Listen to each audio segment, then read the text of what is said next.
Teoriškai mes visi gimstam gerai suharmonizuoti, subalansuoti, kad mūsų planetų stiprybės ir silpnybės labai gerai priderinti prie kitų mūsų planetų silpnybių ir stiprybių. Ir jeigu yra kažkoks disbalansas, jis duotas mums tam, kad mes galėtumėm išoriniam terpiai, išoriniam pasauliui ieškoti harmonizuojančių faktorių. Kad rasti savo kažkokį šeimą sukurti, tai reikia turėti arba perteklį, arba trūkumą kažkokių energijų, arba aistrų, arba meilės, arba ten veiksmo energijos. Aš per daug manį ten Marsas stiprus, aš noriu viską daryti. Ir aš jau viską padariau, ko man reikėjo, o man dar to Marso pilno, noriu daryti. Yra žmogus, kuris niekaip negali nieko padaryti pats. Aš tau padarysiu, davai. Ir tada, tau santykis. Jam trūksta to veiksmo energijos, o tau perteklis. Tu pats nežinai, kur dėti tos energijos, o jis nežino, kur ją paimti. Jūs jau tą Marsą suharmonizavo, taip? Ir mes, jeigu būtumėm visiškai harmoningi, tokia kaip harmonika, balta spalva, gimsta žmogus, toks baltas, tai jis kaip gimsta, taip ir miršta, nes nieko jam netrūksta. Ir jis nieko pasauliu neduoda, ir pasaulis jam nieko neduoda. Nėra sankabos jokios. O jeigu jis gimsta ir jam trūksta kažko, šilumos trūksta, mamytė, man tavęs reikia, mamytė, tu mano ten vaikųčių, pradeda jį ten santykis prašo. O jeigu nereikia, mamytė žiūri į tokie vaiką, nei jis valgyti nori, nei jam meilės trūksta, nei maisto, jis viską savy turi. Kaip ir nėra jo. Jeigu, jis harmonija, pats su savim harmoningas, taip? O kad harmoningas jis būtų su tavim, tai jam kažko reikia, kad trūktų, arba dažniausiai ir kažko trūksta, kažkur perteklis. Ir mes tada pradedam ieškoti, čia trūksta, čia noriu atiduoti, čia man reikia paimti. Ir mes randam tokių harmonijų, ten harmonija dviese, harmonija šeimoje, harmonija ten kažkokie draugų būriai, harmonija, visur mes ieškam tos baltos spalvos su pasaulio kartu pagalba. Ten su pagalba kitų žmonių, ar mes jiem padedam tą harmoniją sukurti, ar jie mums padeda. Ir tada mes tam procese dalyvaujam gyvenimo. Tai va. Žmonės su panašiom savybėm dažniausiai negali draugauti. Gali draugauti, bet jie gali ir jie gali viens kitam rezonuoti tiesiog. Aš turiu tokią savybę, aš ten protingas ir mano draugas protingas. Tai mes du protingi žmonės, sukursim kokią nors, nežinau, institutą, kur kokią problemą paimsim, vienas protas gerai, du protai dar geriau. Pradėsim kartu galvoti apie kažką ir mes greičiau, mes rezonuojam viens kitam, supranti? Padedam viens kitam galvoti. Taip? Bet, kad tą institutą sukurti, sėdėti ir galvoti, mums dar reikia valgyti, pavyzdžiui. Jis protingas, aš protingas. O maistą gaminti abudu nemokam, pinigų užsidirbti nemokam, su žmonėm bendrauti nemokam. Tai mums tada reikia kitų žmonių vieni, kad galėtų bendrauti su žmonėm ir visą tai institutą suburti nuo ten valytojas iki direktorio. kad kažkas planuotų, apie ką galvoti, kažkas kaip iš tai, ką jūs galvojat, pinigų gauti, trečias kaip ten košį išvirti ir taip toliau. Tada bus harmonija. Mes sėdim dviese ir galvojam, o dar 25 žmonės aplink tai, ką mes galvojam, labai gerai visą savo gyvenimą sustato. Ir jiem gera, ir mums gera, ir pasauliui gera, supranti? Tai va.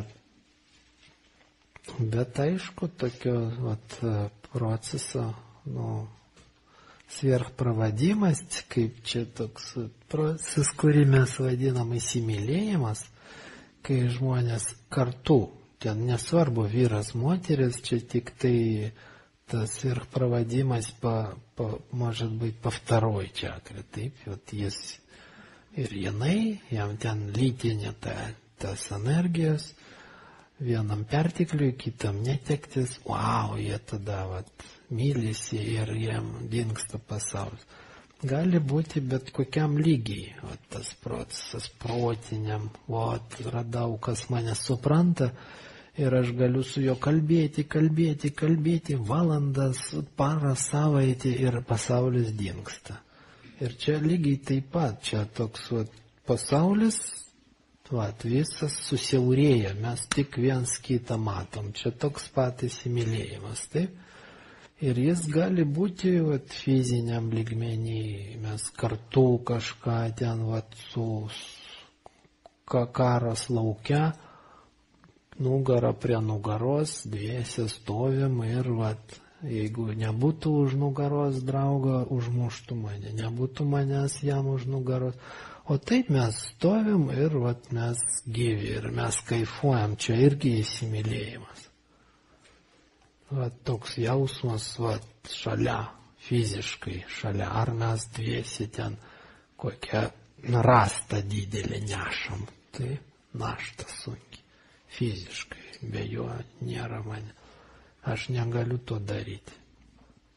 Arba kaip ten žmogus ir žirgas, taip, žmogus ant žirga užlipa, čia irgi įsimylėjimas, jie susilieja. Aš be žirgo negaliu taip laukais skraidyti, o jis be manęs negali. Jis neturi tai, ko aš turiu.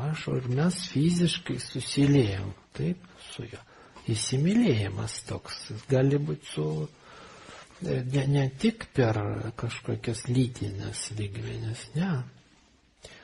Tai Ir tas procesas sverchpravadimas, kaip čia, kad nėra ribų visiškai tarp žmonių, pralaidumas absoliutus.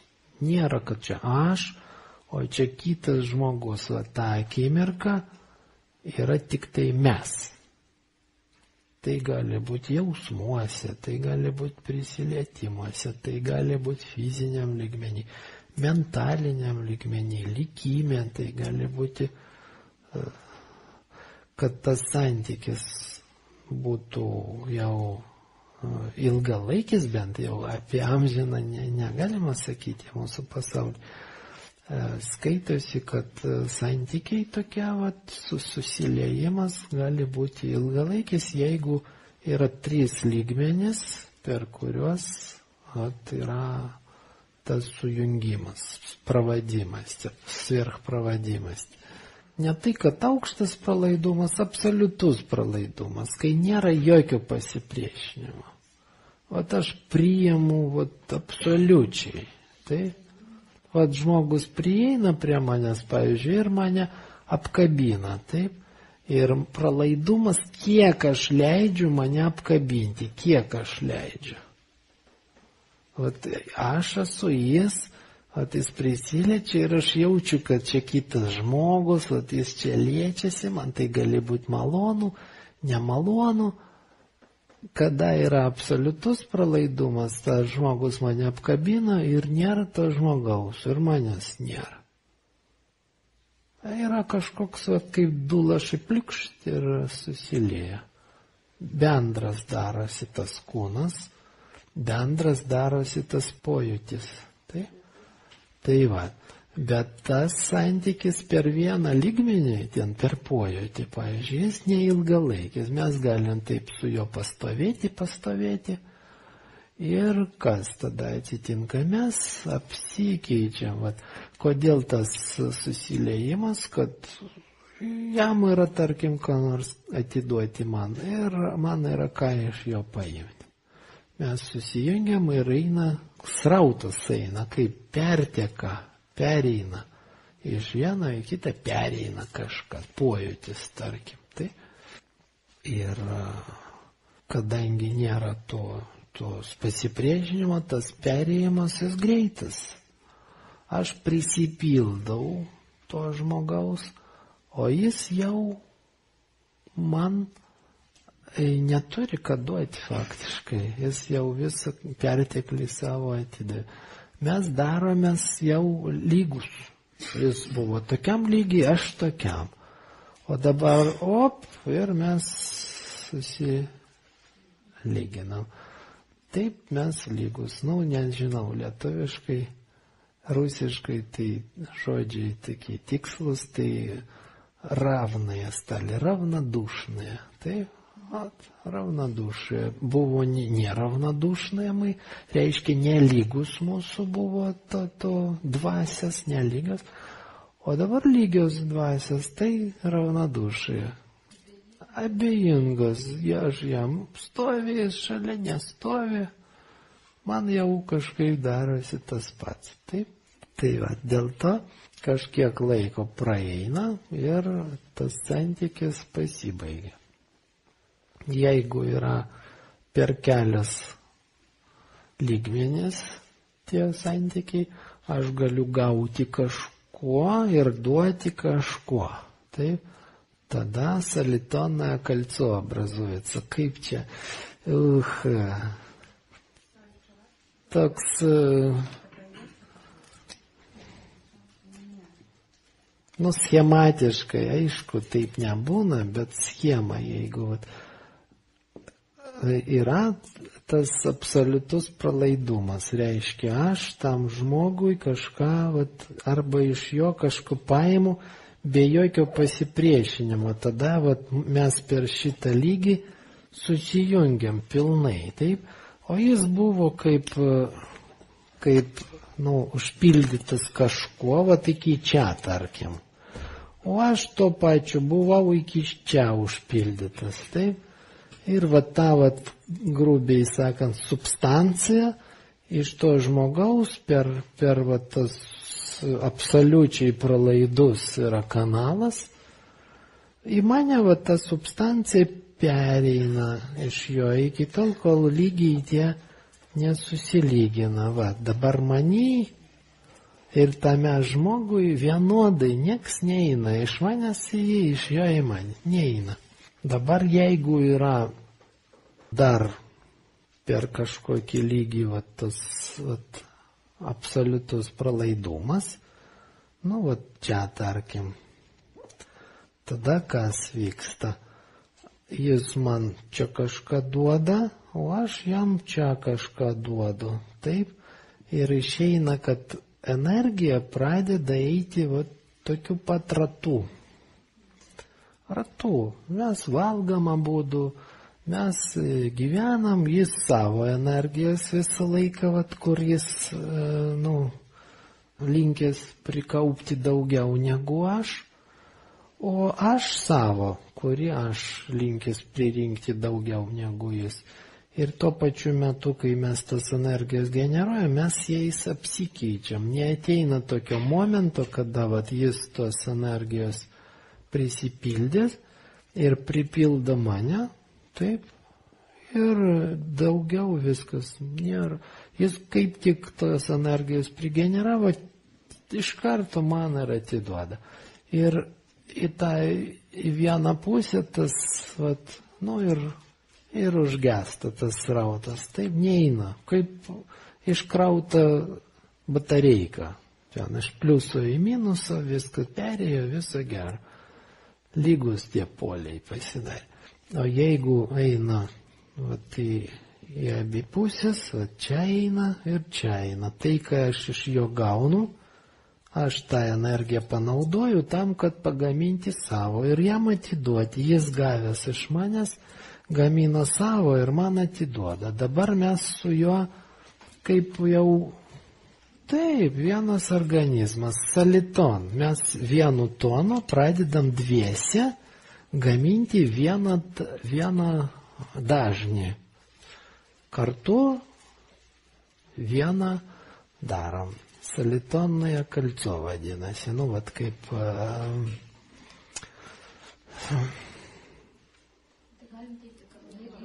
Salitonное кольцо. Jeigu tai nevyksta, tada pora yra kaip neharmoninga.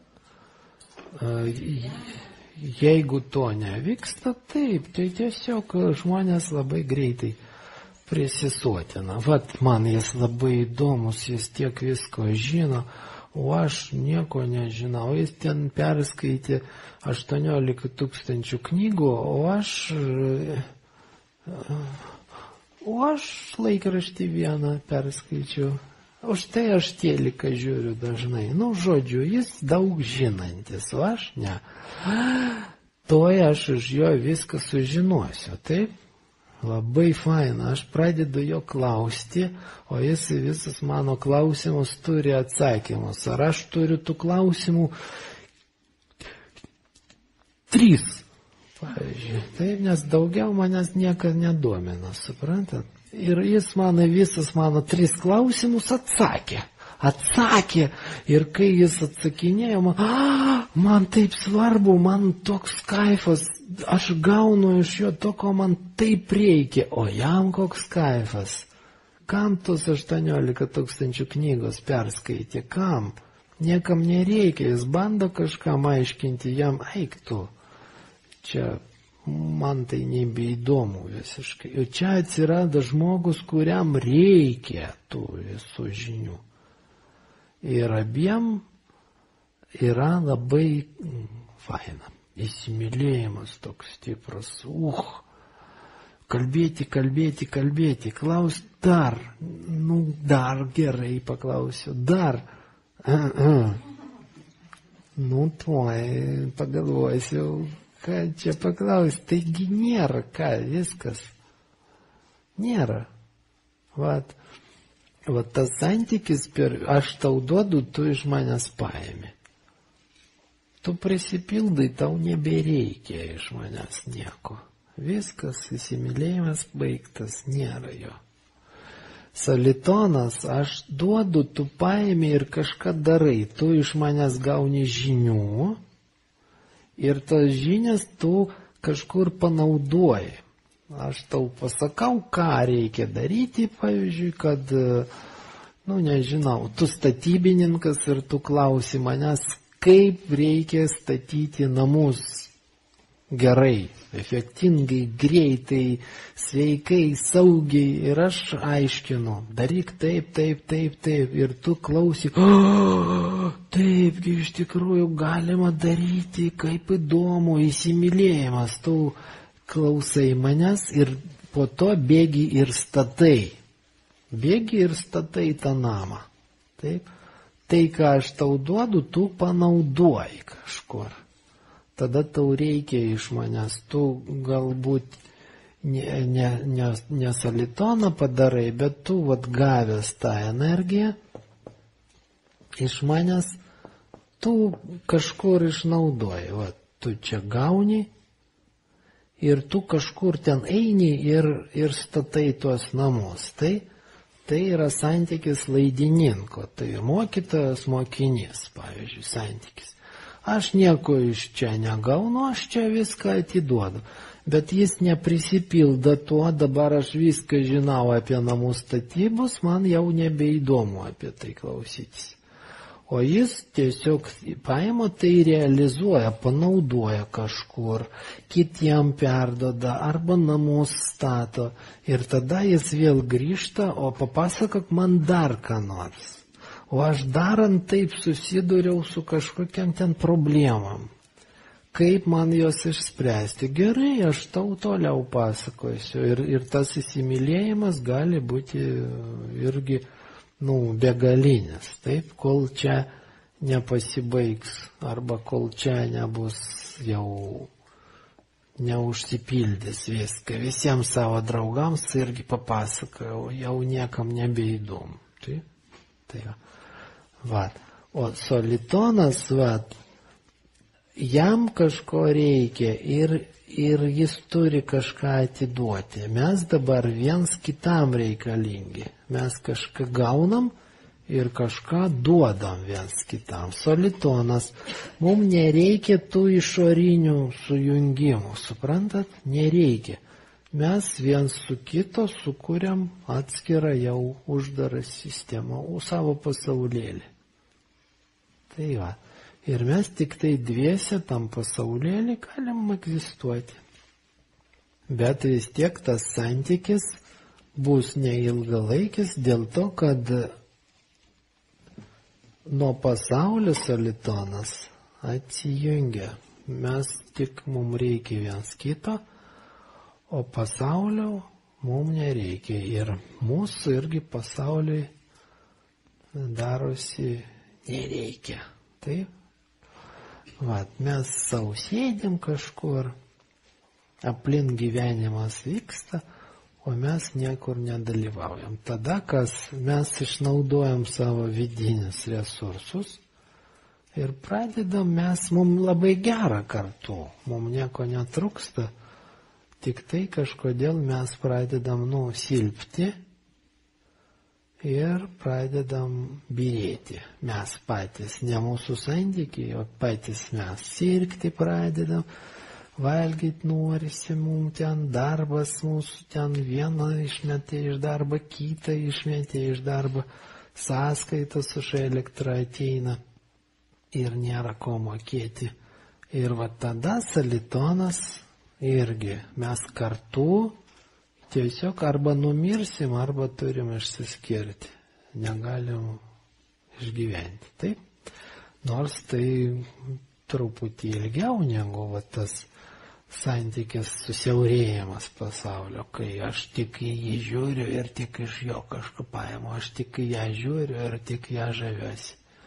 Taip? Bet vis tiek jis nėra.